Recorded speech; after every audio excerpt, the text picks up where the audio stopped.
Good afternoon, tourism students. Welcome to the second last subject under urban tourism. This subject will be concentrating on the strategy of urban tourism.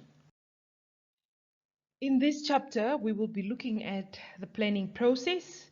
We will then be looking at the tourism principles or urban tourism principles. We move on to urban tourism regeneration and then the 10 principles of urban regeneration. Well, we will start with the planning process. But before we get into the planning process, we need to understand what is planning. So, in life, even in your own personal life, you plan your everyday life. You have what we call personal goals. You need to know where you are going. And even in businesses before they operate or they start, they need to know why they're operating, where they want to be, how much they want to make or how much profit they want to make. Well, in tourism, it's very vital or very important to have a plan, especially in urban cities. So it's very important that we plan tourism efficiently and effectively so that we sustain and maintain the tourism activities. Now, we need to know where tourism is headed in urban areas, what we want to achieve with these tourism activities, how these activities are benefiting, the urban areas and the community, and how to minimize the negative impacts that tourism has, because there is no activity in the world that only operates and promotes positive impacts. All activities in the world, whether it's tourism, whether it's entertainment, sports, leisure, all these activities bear both positive and negative impacts. Now, when we look at the planning process, every planning process starts with an idea or with an aim to develop a goal.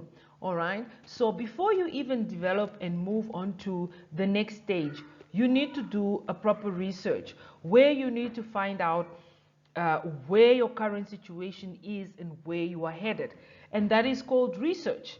You need to find out what is your weakness as a business, what is your strength, what are your opportunities, and what are your threats. And this is what we call the study preparation stage. And so once you've done the study preparation stage, we move on to the determination of tourism development objectives. So you have a goal. It's very important to have a goal. So once you have a goal, you need to work out how you're going to achieve these goals. Okay? You need to have a set of objectives on how to achieve the main goal that you have set for your tourism activity or for urban tourism. And once you've done or developed your tourism objectives in your urban area, you need then to do a survey and an evaluation to find out what impact will this activity in the urban area have. Will the community be impacted in a negative or positive manner? Right? Are the negative impacts outweighing the positive or vice versa? You need to look at all these things. Then you need to do your analysis and your synthesis. You need to find out what are your weaknesses, what are the opportunities for this activity in an urban area, what are the strengths, what are our threats. And once you have concluded all these, you then need to develop your plan. Once you've developed your policies, your standards, you put in your recommendation, and it's always important to have a plan B in case plan A doesn't work. And another important thing is to have a disaster plan in case something happens during the implementation of the plan. You need to have a disaster plan, and there's a lot of us that don't have disaster plans, especially during this COVID-19. So once you have put your recommendations, then you implement the plan, you maintain it, you manage it, okay, during the implementation stage. So what are urban tourism principles? All right, why do we need standards? Why do we need plans? All right, why do we need goals? It's very important for us to have tourism principles in an urban area because it allows us to develop our infrastructure, to develop our facilities, to develop our attractions that will actually lure people to visit our cities. All right. So it's very important for us to have principles so that we can manage these attractions, so that we can manage the flow of tourists arriving in our cities, so that we can mitigate and minimize the negative impacts. It's a very important planning. And also to take advantage of the environmental features, to use these environmental features appropriately. You know, a lot of cities love mass tourism because they're thinking profit, profit, profit, profit, profit. But at the end of the day, at what expense is this profit having on the environment? And that's why we are now moving towards environmental sustainability, because we want to save our environment for the future generation. So we need to develop our cities, but we don't need to overdevelop the cities to a point where we have less trees, more pollution, you know, and pushing away the livelihoods of people and animals. We cannot overdevelop a city to suit and to make profit, because in the end, what do we have? That's why plans are necessary, or principles are necessary, so that we can minimize overdevelopment of a city. So principles also allow us to develop accommodation in restaurants and facilities that meet the needs of tourists. Okay, ever-changing needs of tourists. It helps us to concentrate on attractions that are major to the tourist market. If you look at the city of Windhoek, for example, we've got our historical features or historical facilities. We've got museums, we've got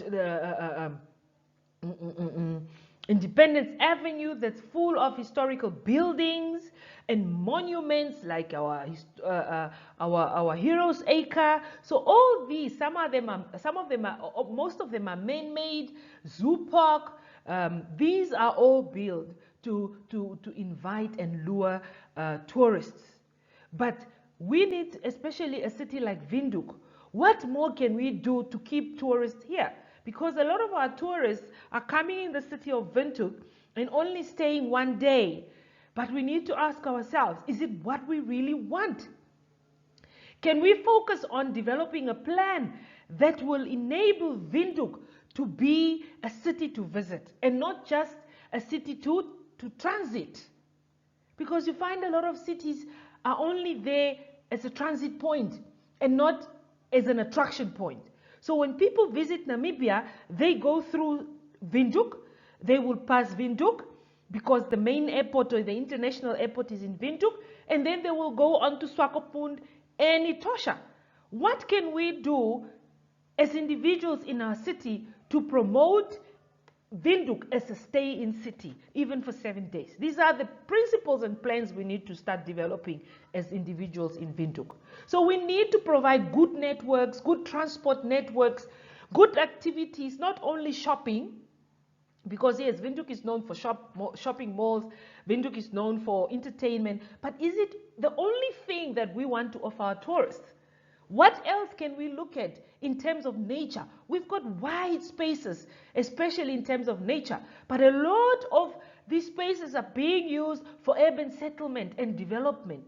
But we also don't want to overdevelop our city. We want to keep that natural space that we can use even for ourselves as individuals and also for the tourists. All right. So we need to develop principles that promote environmental sustainability, that promote the SDGs, okay, and that sustain our community.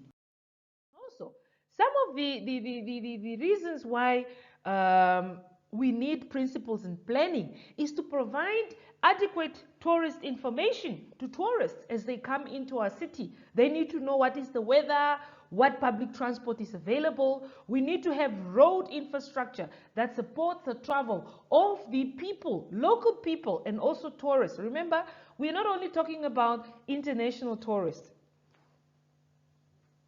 We're talking about local tourists.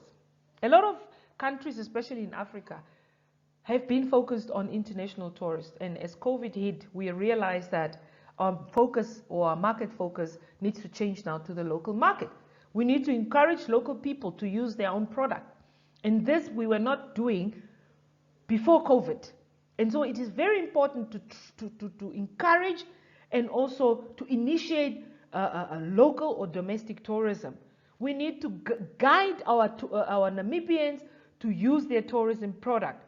We need to inform and educate our Namibians on the importance of tourism, because a lot of Namibians don't know their country. They don't know, they've never been to Fish River Canyon. They don't know where Sossusvlei. They don't know where Skeleton Coast. They don't know where the ocean meets the desert. All these things are unique features that tourists actually come to Namibia for. And it's very important as local people to see these unique features that Namibia has. So planning is very important, not only for the international market, but also for the domestic market. So we need planning makes way for developing information boards, providing well-guided tours. As you see in a lot of European countries, we've got city bus tours that are just there, not only for the international market, but also for the local people to climb on, hop onto the city bus and see your city, see your country, get to know your city, get to know your country, okay? So planning in tourism is very important, as it provides guidance for good development that benefits the community and the international market. It allows us to provide standardized services that benefit the community and the local international market. It allows us to develop standards that meet the international SDG requirements, allows us to minimize pollution, traffic congestion, and air congestion. And air pollution. All right. So, we move on to the next topic, which is urban tourism regeneration. What is urban tourism regeneration? Tourism is very important in urban areas. A lot of cities have gone so far to develop and restructure their cities so that they promote more or mass tourism in their cities. Not knowing that mass tourism actually, at the end of the day, is good, it brings money, but it can destroy the city's infrastructure and the city's environment because of all these tourism activities happening in the city. Now, when we talk about regeneration, we are saying the use of tourism, okay, as a means of restructuring the city in order to encourage wider investment, to stimulate basically economic growth, okay, to underpin physical redevelopment and contribute to general place marketing and re-imaging. So urban tourism regeneration is part of the life cycle of, let's say, a tourism product. You know that a tourism product goes through a life cycle from the introduction stage to the development stage and all the way down either to decline or regeneration. So as cities, we need to be able to regenerate the city, to revamp, as you say, the city, so that the city actually meets the ever-changing demands of the tourists. And as we are moving towards, or as we are faced with this situation of COVID, a lot of cities are really thinking about health procedures, increasing health principles and strategies. So because a lot of tourists are now scared to travel to places because of COVID-19. And so for you to basically redevelop and revamp your city to meet these needs during the COVID times, you need to look at health issues. How are you going to promote the city of Windhoek during COVID-19? How are you going to revamp the city as to promote the safety of the tourists coming to Namibia? How are you going to revamp and change the airport to meet the needs of the health requirements of WHO? So a lot of cities are now revamping, changing, restructuring to meet the new needs of the current market. All right, so it's very, very important. Regeneration is very. So what are the principles of regeneration?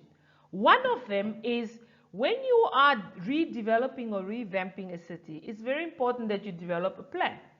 Yes, you had a vision, you had already a long-term plan, but you need to revamp or to relook at the current plan.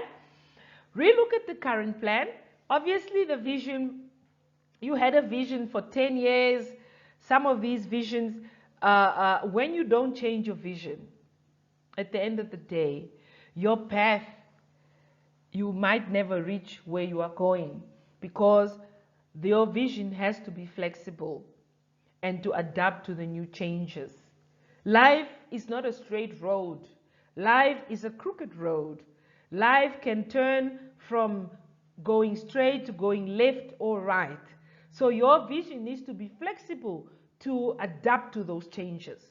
So you need to establish, even though it's a long-term vision, it needs to be able to meet the current trends. You need to, in your plan, when you develop your plan to revamp your city, you need to consider sustainability. You need to train your human capital. You need to train your personnel, your people. You need to train them to adapt to the current trends. You need to conserve your cultural heritage. Cultural heritage is part of the history, the image of a lot of cities. You need to protect it so that it becomes the major play in attracting tourists to a city. We need to, and so regeneration can also vitalize public space. It fosters collaboration between different cities, between different countries. Train your community to be self-sustaining, to develop entrepreneurial projects, that benefit them. And also, nowadays we are moving towards a health, a sustained community where we are encouraging people, even the small business owners, to be healthy and to provide, especially in the hospitality industry, to provide, to be health conscious and to promote that towards our tourists as well. So we need, in the plans, we need also to promote diversity so that the cultures accept each other, so that we learn from their cultures, so this culture becomes part of our tourism activity. So those are the 10 urban regeneration.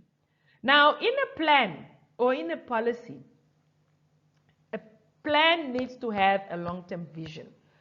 Long-term vision is normally goals that are normally from 5 to 10 years. Where do you see yourself? It can be a business, it can be a church, it can be your own individual person, and also in tourism. We need, as a tourism activity, what is it that we want to achieve as a country or a city in the next 10 years? Where do we want to see ourselves as a city? And it's actually sometimes said where cities sometimes around the world don't have tourism plans separate from the strategic main plan of the city. So you find that in the long-term plan of the city or of the municipality, tourism only has a small piece, which is very sad. You need to have a tourism plan for the city. Apart from the main tourism plan for the country, you need to have a tourism plan for the city. You need to see, as a city, where do we see ourselves in the next 10 years? Do we only see ourselves as a historic city, as a transit city, in this ever-changing environment, or in this ever-changing fashion trends, in this ever-changing COVID world? Where do we see ourselves in the next 10 years? Where do we want to be? Do we want to be seen only as a cultural city or as a historic city? What else can we introduce into the market to keep our tourists here? So these are the important things that you need to put. A vision is very important, especially a long-term vision for tourism in the city is very, very important. It allows you to revamp the city, to look at what are your weaknesses, what did you not achieve, what couldn't you achieve, what can you do better, things like that. So it's very, very important to have a long-term vision in tourism as a city. And then designing the people, as we said, we know that cities are there to serve people, to serve tourists, you know. So when you are, we need to be able to develop and train your people, your employees, because employees are the image of any city or any organization. We need to train them, we need to make them self-sustainable, we need to encourage them to develop community driven projects or businesses. They need to be self-sustaining. You know, a lot of us are not educated, but we have business ideas. But we need that push and that training to perfect the business ideas. And when we have that support, you know, and people work together, they come together, things will go well. Okay. Plan, there needs to be a space for cultural heritage, conservation and sustainability of cultural heritage. We need to conserve our culture because the future generation would also want to know where our grandparents are coming from, where the Shivambu culture, how it developed, where the Bantu people came from, how did we achieve our independence. It's very important that we conserve that culture, you know, so that our next generation is able to sell that same culture to the new coming tourists. Okay. Networks, very important. You know, we need to develop international networks and also local networks to promote workshops and conferences that promote training, sustainable education in tourism, and allow us to get new ideas from other cities so that we can bring these ideas to our cities and to improve. Optimize land use, you know, regeneration looks at redoing, revamping, you know. When we look at the way the land that we have a lot of land in Namibia or in Windhoek. What are we using it for? You know, when you visit countries in Europe, you see that they don't even have a piece of land. Most of that land is gone, and it's basically urban settlement, flats, you know, high-sized buildings, tall buildings everywhere. You don't even see a tree, or it's rare to see a tree. So when we are developing, we need to look at what effect or what impacts does development have on the environment, on the health of our people. You know, are we weighing out the positive versus the negatives? We need to look at that as well. And we need to vitalize public space. Public space is a very important, plays a very important part in the image of the city. All right, that's why you find some cities have planted plants close to their homes or in the city.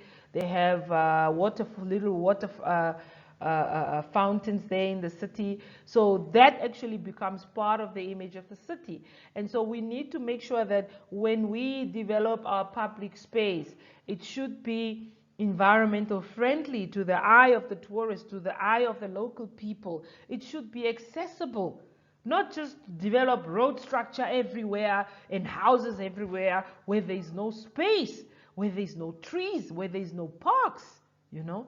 We also need to reconsider that as part of this public space, our natural environment should also be part of the public space. Foster collaboration with and share ideas with with experts. All right, get key experts in industry, especially in tourism. Have a workshop or a conference and share the ideas on how to revitalize a city. You know, there's so many people out there, even engineers, you know, economists, naturalists, and marketers that can be brought together on how to revitalize a city like Windhoek. How to come up with a tourism plan that actually rejuvenates the city of Windhoek. Build healthy, sustainable communities. People need to be encouraged and to be educated on how to promote a healthier tourism activities. You know, people would love to sell cultural food, cultural ornaments, but we need to educate them on how to do it, you know, in healthy environments.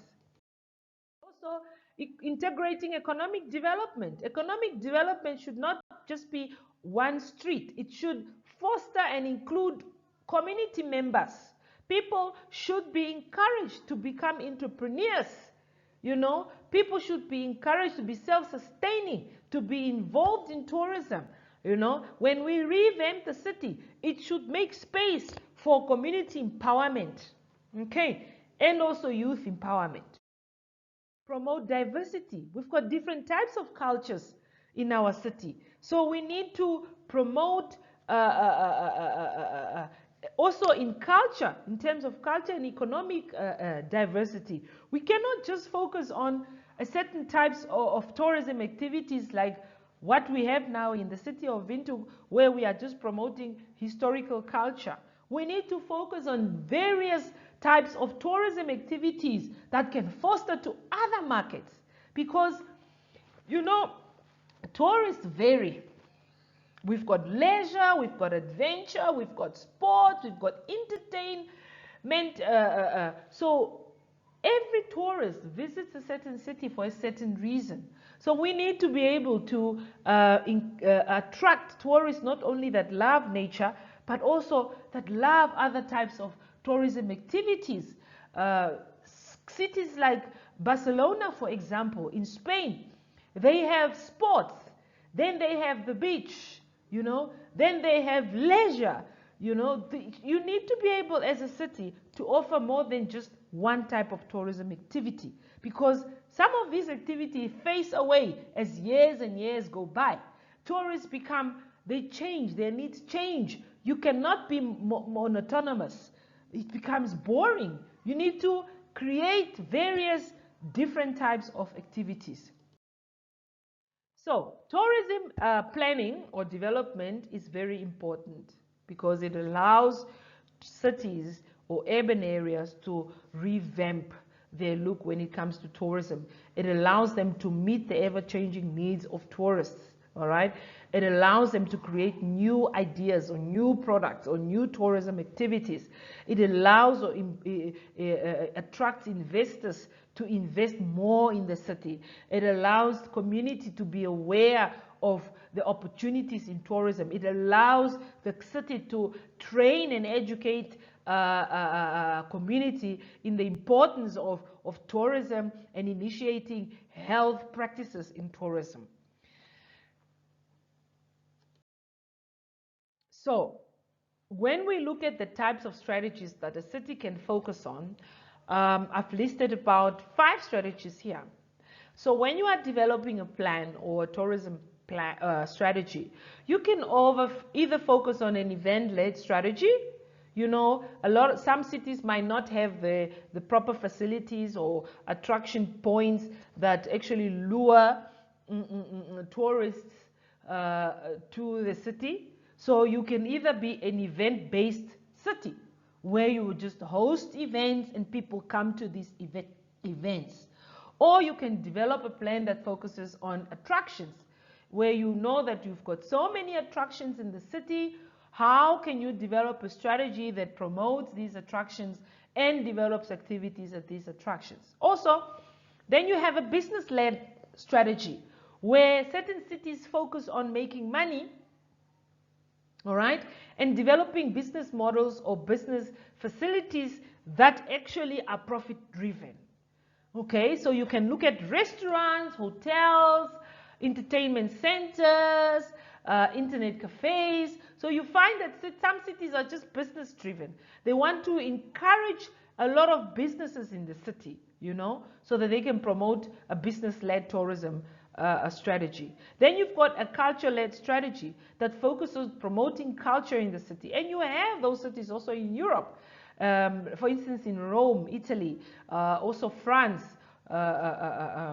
So you get those, Paris, France, you get those cities that focus on developing a plan that focuses on promoting their culture and their people. Then you've got a leisure-based plan or leisure-based strategy that focuses on developing activities of leisure for tourists, like spas, restaurants, malls, and all these things.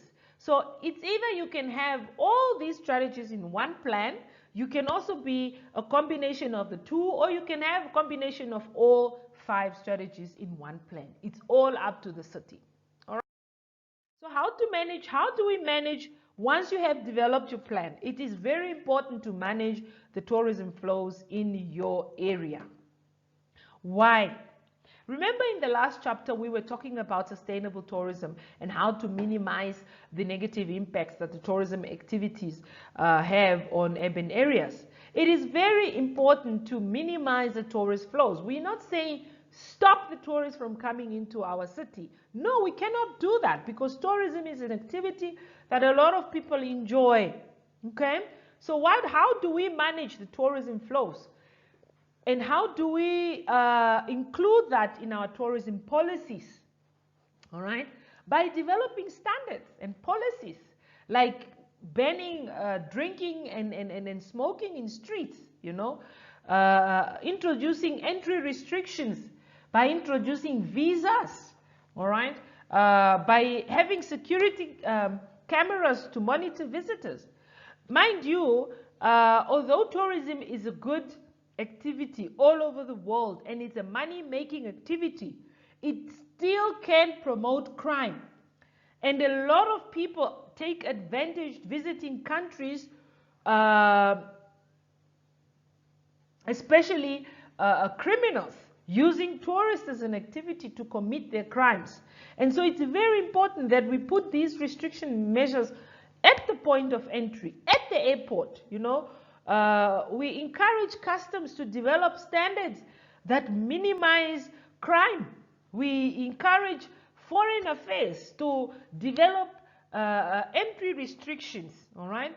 We record the number of visitors entering our ports, you know, to know how many visitors are we getting, from which cities, from which country, you know. We need to find out what they're carrying. Is it safe for our country? Limit the number of entries in certain sites, like Etosha, for example. That is a natural environment.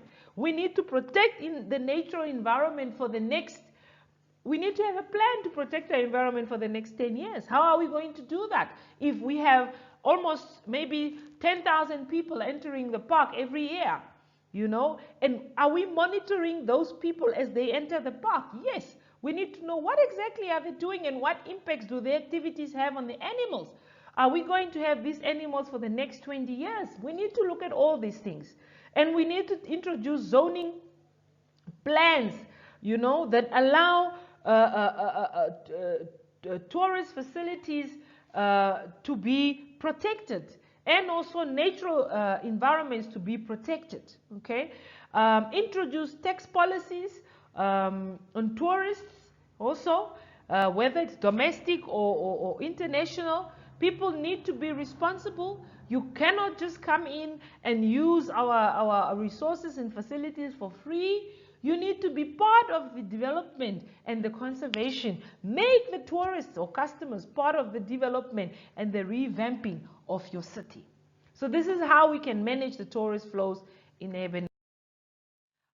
What control and monitoring tools can we use as a city?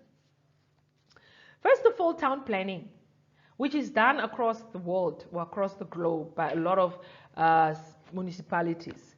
It's very important when you plan or you develop a town plan, it should look at what are these facilities, what are some of the impacts that these facilities will have on the land or the public space. Yes, it's good to have good roads, it's good to have a lot of houses, it's good to have high-rise buildings, but what impact do all these developments have on the natural space of our city? We need to look at all these things. Pricing wise, how are we going to price our product, our tourism product? How are we going to price our public transport? How are we going to price our tourism activities? You know, at what costs and at what benefits? We need, and then information centers and boards. How are we promoting our cities? How are we promoting our activities? You know, at what price? Like I said, Is this being used by our local people? Our tourism plan, is it profitable? Is it good? So question, yeah, we're going now. Question left for you is, when you are looking at a city of Windhoek, what can you do to promote and to revamp our city? Windhoek is known as a historical city. What else can we do to offer our tourists, both local and international tourists? Thank you for listening in on this lesson. See you again. Bye.